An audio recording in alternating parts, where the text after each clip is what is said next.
Hey everyone, welcome back to Future Work, a weekly live show brought to you in partnership by HR leaders and Hacking HR and our friends at Joveo, the world's AI-powered recruitment marketing platform. Each week, we're joined by the world's top HR executives and experts to discuss the latest in HR, technology, and the future of work. I'm Chris Rainey, co-founder at HR Leaders and host of the HR Leaders podcast. I'm joined by my co-host Matt Burns, who's a former HR executive, global industry analyst, and co-founder Atlas Copilot. Today, we're joined by our good friend Craig Robbins, who's a Chief Executive Officer at Military Hire. How you doing, Craig? Nice to see you. I'm doing well, Chris. Thank you for having me on. Yeah, before we jump in, you've got such a cool, interesting background. Tell everyone a little bit about your background and your journey to where we are now and the work that you do. Yeah, thanks, Chris. Great to be here and great to connect with everybody in your audience. I'm going to take a fairly long and non-linear story and condense it down to hopefully what will be a minute or less. We'll challenge you. So Put a time, Alex, put a timer up. yeah, right. Just for the intro question, put I'm a only timer joking. up. I'm only joking. Yeah, I started off my collegiate studies at Arizona State University, born and raised in the Chicagoland area here in Illinois. And when I was in my freshman year at Arizona State University, I felt this calling to service and wanted, some more immediate, tangible impact in life. And so I withdrew from all my classes. I enlisted in the United States Marine Corps. Fast forward what was a couple of years of being in the service and out with some ligaments that I tore in my knees, so some medical separations. Ultimately ended up going back to school at the University of Iowa, where I graduated and commissioned as a second lieutenant in the Army National Guard. Volunteered for a deployment fairly soon after that. I actually deployed to Afghanistan as an advisor to the Polish military that was serving over there in Ghazni province. And when I got back from that deployment, my now wife, then girlfriend, we were living in Iowa City. We hadn't made the move back to Chicago yet. And she was actually at a career fair looking for great talent for an internet service provider company. And I happened to go to meet her for lunch, and I met this company called Positions Inc. and their founder and CEO, Frank Russell, who's a real pioneer in the HR tech space, and in particular in the e-learning space. That led to a relationship that brought me into the HR industry, into the startup world. And since then, I've spent 15 years in the HR tech and services space, working with organizations all around the world. And in the past 5 years, something very interesting occurred, which is the connection between my civilian background and what is currently the biggest transformation in people practices that the United States Army and Department of Defense has undertaken in at least 70 years. And so for the past 5 years, I've been leveraging my civilian background as I've advised senior leaders across the United States Army and Department of Defense. So it's been a great balance for the past 5 years between these two worlds. Wow. I don't even know where to start after that now. Um, Tell everyone about the current organization just briefly so they know about that, and then we'll jump into some of the content. Yeah, appreciate it, Chris. MilitaryHire, another interesting story. They've been around for over 22 years. It was one of the first niche job boards around the time that, if you remember, Monster.com. And there was a West Point software engineer that thought, if everyone's going online, military service members and veterans should have access to a unique tool like this. And so MilitaryHire.com began in 2001. We've had over 24 years of operation now, but it is also a company that was recently acquired, and we're doing a lot of transformation to get it on the path toward future of recruiting, but in the military and veteran space. And so you talk about AI and machine learning and being able to predict career paths out of certain military backgrounds and where people might have the most success in leveraging technology to translate military experience to civilian experience. That's what we're currently working on right now at Military Hire. Love it. I love the fact that you've been able to combine both those passions and your purpose into something really impactful, just making a difference. So that's It's been a true privilege. yeah. Absolutely. This is actually the first time that in my civilian capacity, I've worked on something exclusively related to this community. So it's been great. And I'll just share one last thing, for context. As a chief talent management officer in the Army Reserve, I actually started off 5 years ago with the Army Reserve 75th Innovation Command, where we were the first organization in the Department of Defense's history to apply soldiers' civilian backgrounds on Army modernization problems. And we were an organization of just under 700. So I have since moved to a different Army Reserve organization where I now serve as the Chief Talent Management Officer, an organization with over 7,000 people. So that's also been just a really fascinating experience to, operate within organizations of such different size and scope. Wow. Well, let's jump in because there's a lot to talk about, and Yeah. time's obviously going to fly. What are you seeing as the biggest recruitment and sort of talent management trends that are really going to impact us in 2025? The biggest trends I see right now, of course, I can't begin this conversation without saying that everyone's talking about AI, artificial intelligence, machine learning. But I think people have a difficult time grasping what that really means, as you go deep down within the technology and the algorithms. And so I'm going to, kind of just share where it's making an impact on recruiters and talent managers in their day-to-day work. So there's two areas I want to focus on there. One, in AI, it's simply the nature of computers to process so much more data and put it in a way that already helps us going down a decision path. Who is best aligned with the jobs that I'm trying to fill? How successful might people be based on their background and the career paths we have in our organization. So that's where AI is helping a lot in talent acquisition. The most interesting, in my opinion, the most interesting trend that I'm seeing right now is the integration of conversational AI into everybody's work, but especially those managing talent. So you might use a conversational AI bot to ask questions about best practices in managing the workforce or differences in HR law and policy between London, or if you're going to hire in Chicago versus Tokyo, and having a bot that responds in such a conversational way that you feel like you have an expert and a mentor sitting right next to you the entire time you're working. And so that's a big trend. I think it's an early stage trend, but that's going to grow, in my opinion, as fast as anything over the next 5 years. And the final one is low code technology, just putting the power of programming at the fingertips of talent managers and HR professionals to build their own solutions where what I'll call gaps exist. So I'll just leave it at that for now because I know you have a lot to get to. That was Matt, you jump in. There's a lot to talk about. There's tons to talk about. And I'll be honest, the area I want to talk about is more cultural related because myself, growing up in a military family, very familiar with the culture, obviously loyalty and service and looking after your fellow, soldier, all those kind of great things. We've also gone through a significant cultural transformation, culturally speaking. And the days of kind of top-down leadership where, the general gives orders to the colonel, who gives orders to the major, works its way down, has evolved in the corporate world where we have much more egalitarian methods of management, much more flat structures.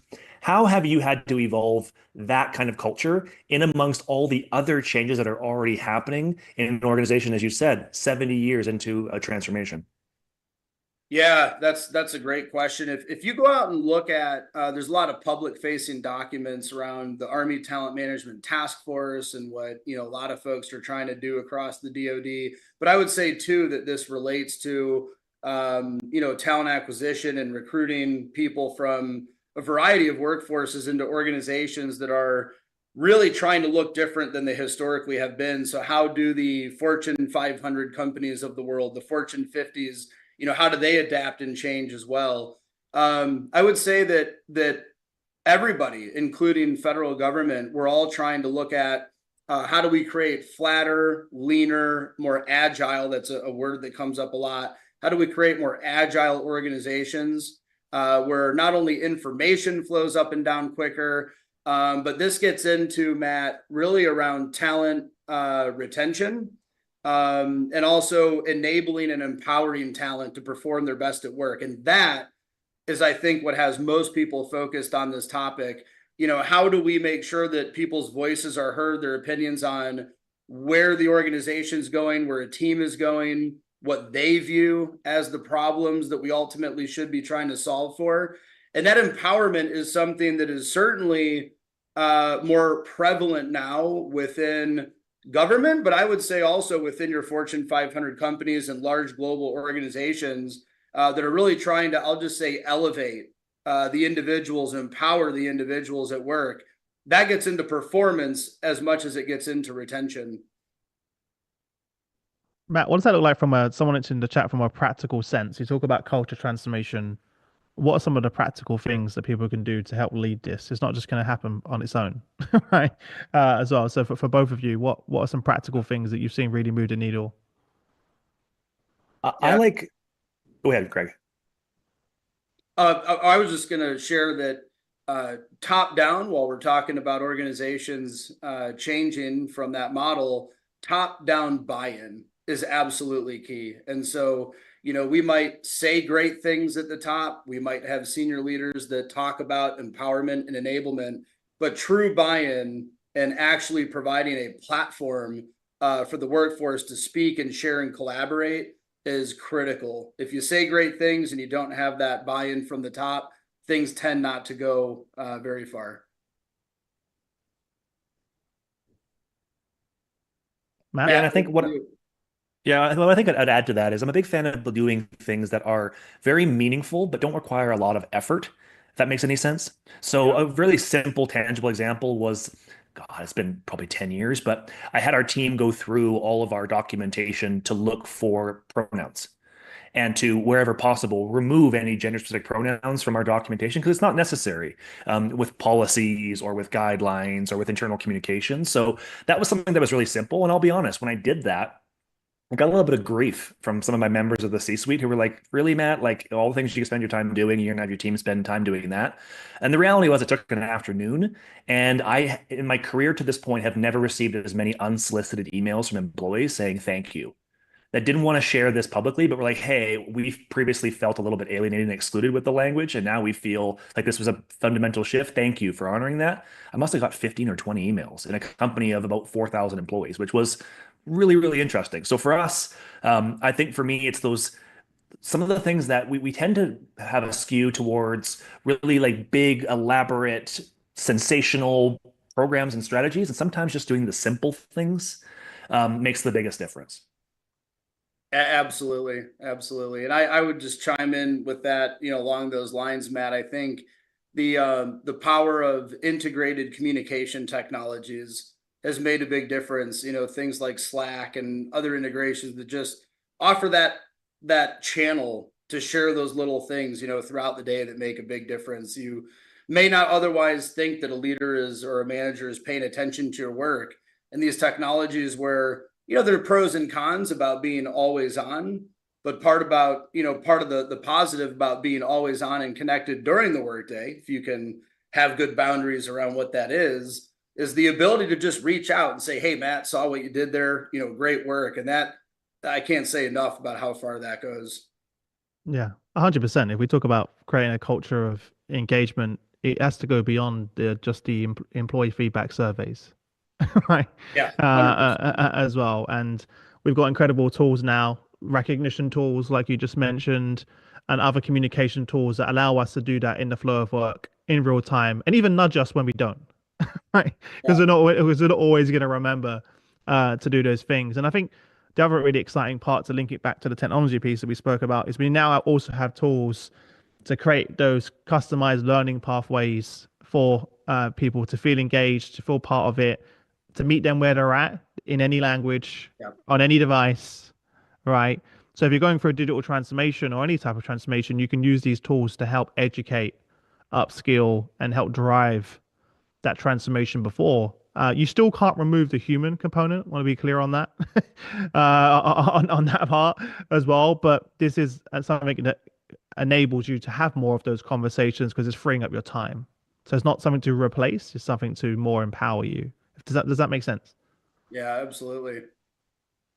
Yeah, I know we're going. Um, Talking of that, this is all fantastic, but how can HR teams both achieve this while sort of balancing constraints in terms of budgets or competitive benefits? Kind of what's been the approach you've seen that works best, Craig?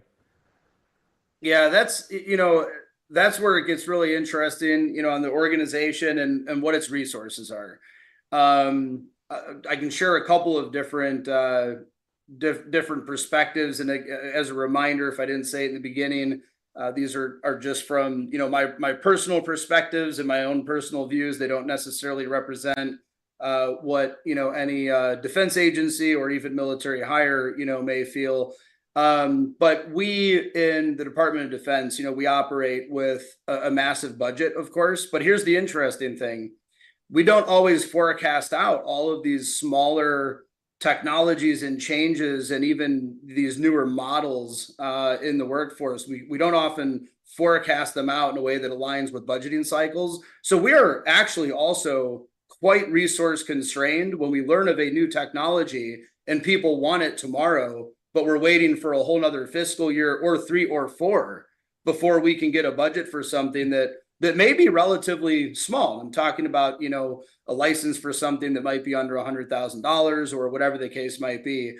So it really does depend on the resources the organization has, but also share this. You asked about some practices. Really trying to be able to get creative. And this is where we go back to some low code and kind of low expense solutions. Matt mentioned the little things that matter. There are little things that can go a long way. For example, I was part of a project not too long ago where an organization that did not have the budget to adopt a new talent acquisition system or a new talent marketplace that could match skills and experiences at the scale and volume they wanted to achieve. So we actually found an individual in the workforce who was an absolute expert in Java coding and Microsoft Office environment, and using Power Apps and Power Automate. 3 months time, we had an applicant tracking system built with all the custom decision points and automations and notifications, email, text, you name it, that scaled up to 10,000 people in the following 3 months on literally the same budget they were using for the licenses that they had already bought. And so we just need to think sometimes a little outside the box and look at how do we use resources we have now to create something new, to innovate, to bring ideas together in a way that we hadn't thought about before. That's one practice that I think is really making a huge impact with a low budget. Yeah. Just out of curiosity, because I'm sure people are thinking it, how did you identify that individual? Did you kind of post it out there as like a gig? Yes, we did. We did, Chris. We did. We posted it as a gig.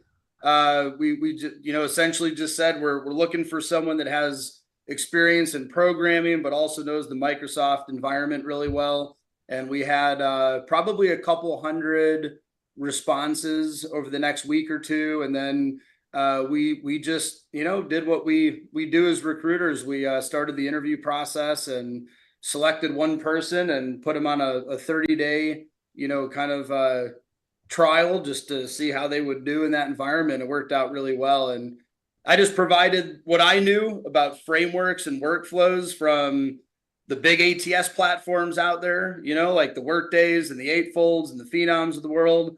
And I said, make Microsoft look like these workflows, these frameworks. And 3 months later, like the whole thing just kind of came together. Wow. Matt, I know you've had to be scrappy like that in the past, right? I was wondering, did you license it out to third parties? That's the next step. Yeah, we haven't yet. So is that still going strong? Oh yeah, absolutely. Yeah, it's actually evolved, Chris. I would say it.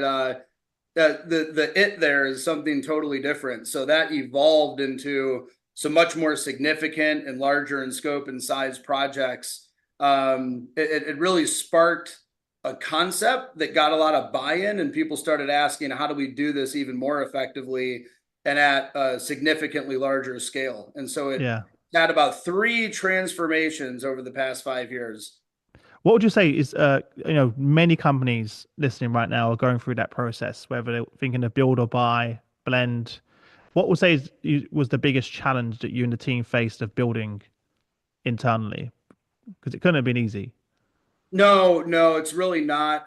It's especially difficult when what you're building bumps into things that already exist and that people have bought into for decades, right? So that's going to create some of its own unique challenges. But what I would share with your audience, Chris, is I want to share two things. One is if you're a smaller company, you may not have as many resources, but you have what I would refer to as a superpower, and that is the power of the pivot. You can go down a road and very quickly kind of understand if it's going to work long term or not. And if it doesn't, the sooner you recognize it is not the solution, you can pivot and start putting your time and energy into a different solution that might work. So a lot of, what we do in marketing, a lot of A/B testing, if this, then that, in terms of expectations, and you'll figure it out pretty quick. If you're in a larger organization, you actually have to put more time into the front end of the analysis and the assessment. If we think we want this technology, but if we get too far down the path, do the laws and policies support this technology? Will the future budget be able to accommodate this technology at a scale of over 1 million employees? So in a larger organization, it becomes much harder to backtrack and pivot. So you have to put a lot more analysis on the front end. In a smaller organization, you might just want to quickly pick 2 or 3 options you think might fit and take a run at them, because you're not going to lose much in the process. Yeah. Matt, do you want to add anything to that? Because I know this is a topic that we talk about quite a lot. Yeah, at the risk of repeating myself on the show, I think for me, working in organizations, I've always found that if there's a smart, compelling business case for transformation, more often than not, you're going to hear a yes. Even when there's a recession, even when resources are constrained, my experience has been if there's a positive financial argument, most for-profit companies will go ahead and undertake the effort. The one exception might be is if the activity, like a digital transformation, ties up a lot of human resources, because there might be a capacity issue running the current operation and then also doing innovation. So I think your comments are wise insofar as, obviously thinking about this more holistically and involving key stakeholders. But I would just, for the people listening, just encourage you that even in times that are challenging, like now, this is still a time to make a business case if you think it can be transformative and improve the organization.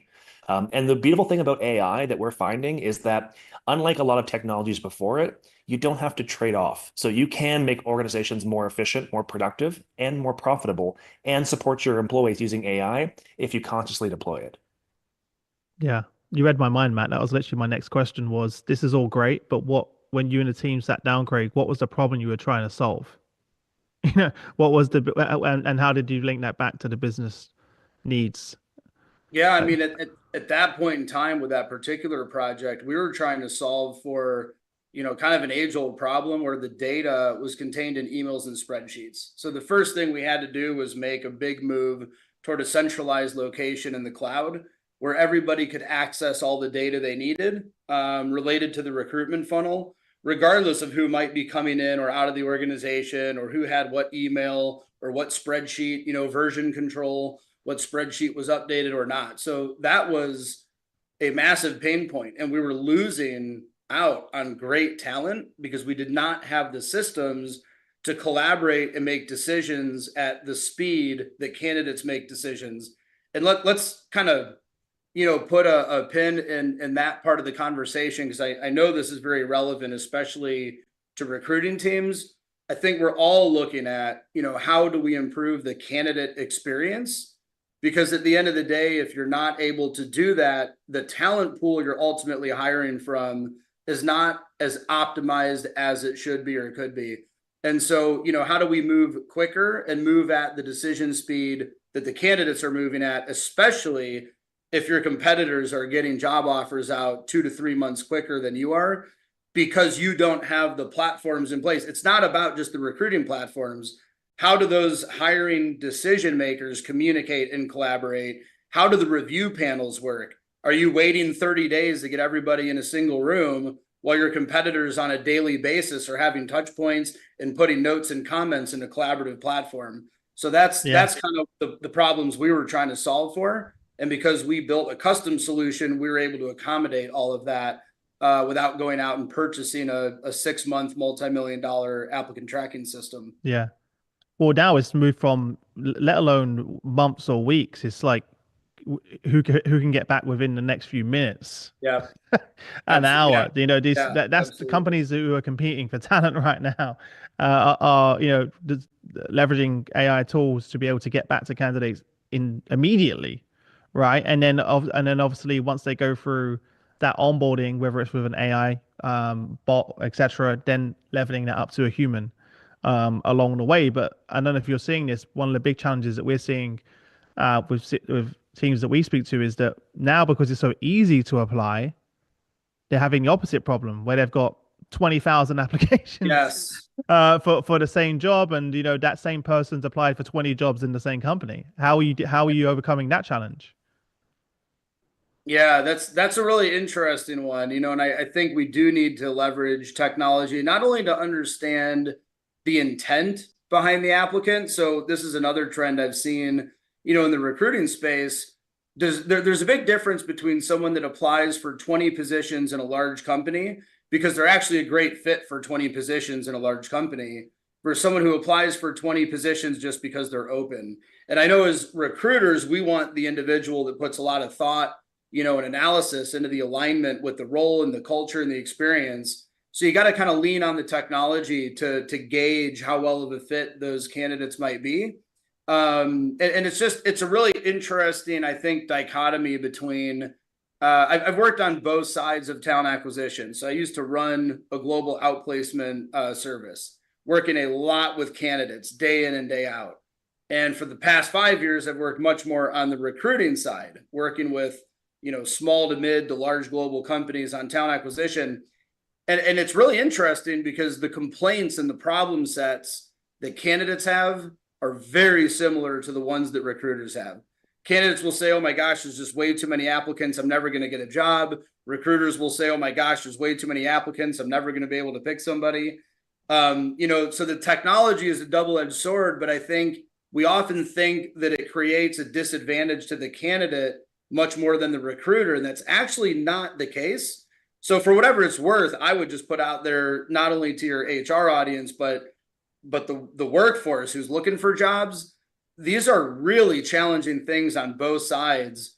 And that's where I'm just going to throw out a little tip, but that's where I think, undercutting some of the larger platforms and engaging in conversation directly can really help, especially with your top candidates. Or if you're an applicant, reaching out and actually engaging a recruitment manager can go a long way if you can find a way in. Yeah, we've kind of gone full 360, haven't we? It was really started heavy on the human touch. Technology came in. We went really deep down the rabbit hole, and now unique differentiators in companies is now going back to that personalized human approach. It's true. As well. One of the things that in terms of that tip you just mentioned, if anyone is looking for a job right now on the show, like just apply obviously on LinkedIn, but you can see the person who posted that job on LinkedIn and you can message them. So, and I've done this before for friends and family of mine who've been looking for a job on LinkedIn who have applied. Even CHROs actually have messaged me going, Chris, I've applied. I'm in the black hole. I didn't get a reply. And I've said, hey, just DM that person on LinkedIn and say, hey, love to have a chat about that. And you'd be amazed. Yeah. The amount of people that will come back to you. And they're like, thank you. and also, again, to your point, it shows the level of real interest and desire for that role, as opposed to someone who just applied for 20. And that also may play against you, like you just said. That may work against you if they can see that you've applied for 20 roles. Yeah, it's very true. Especially if you're not strongly aligned with all 20. I can imagine an interview process. Hey, why did you apply for 20 jobs in different areas? Craig, what would you say is the one thing in this space that we're not talking about enough, but we really should be? That's a good question. Matt, get me sparked here with an idea. So I know I just threw that in there, but I'm like, no, that's okay. That's okay. I have another question if you're willing to. Matt, give a better question.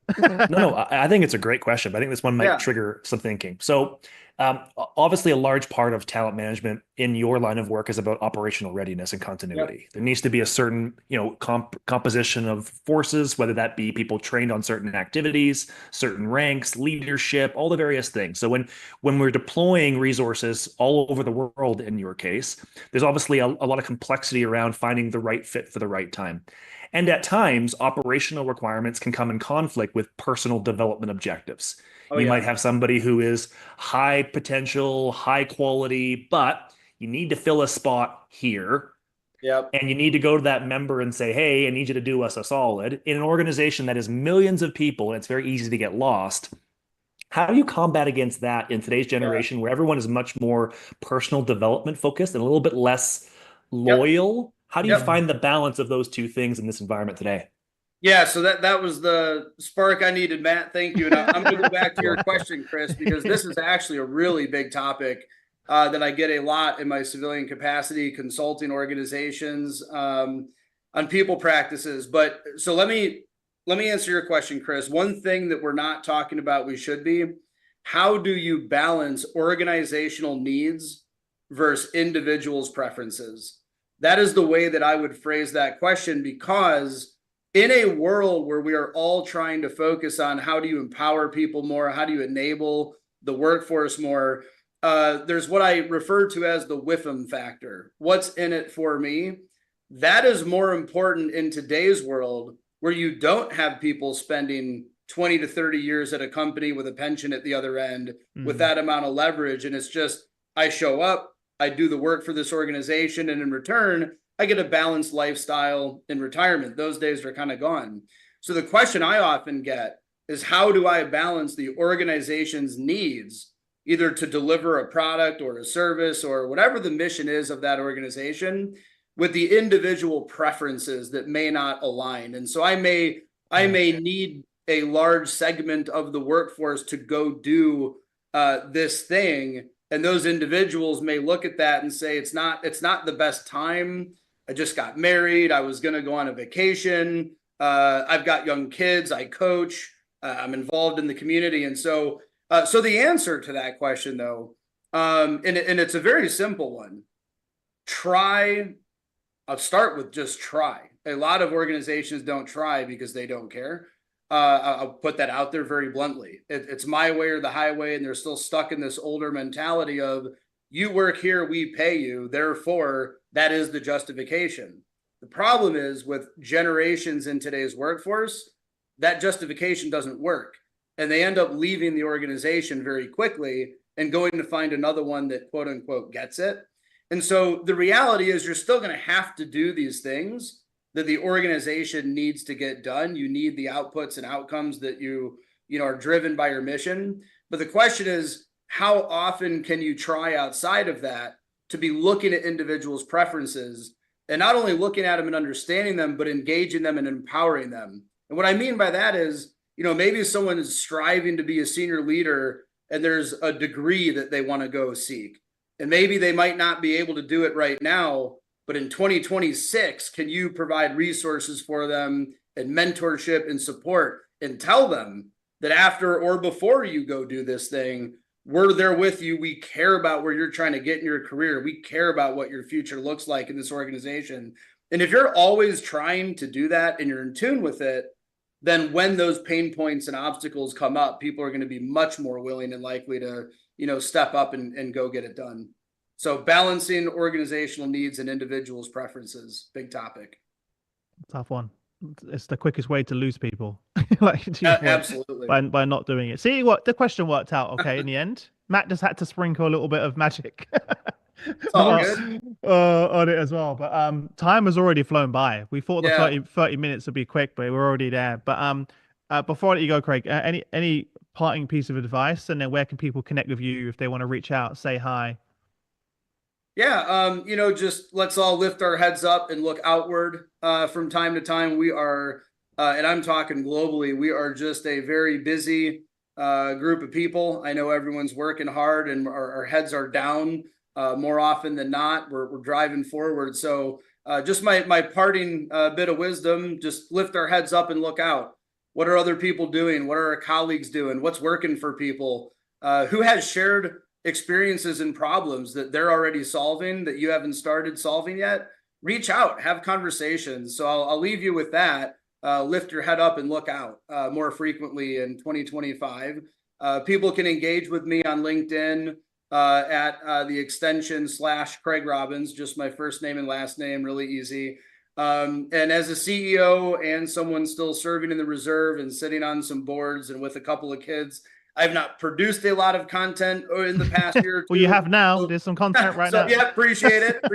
But yeah, don't hesitate to drop me a note on LinkedIn, and don't even hesitate to ask me to post on a certain topic.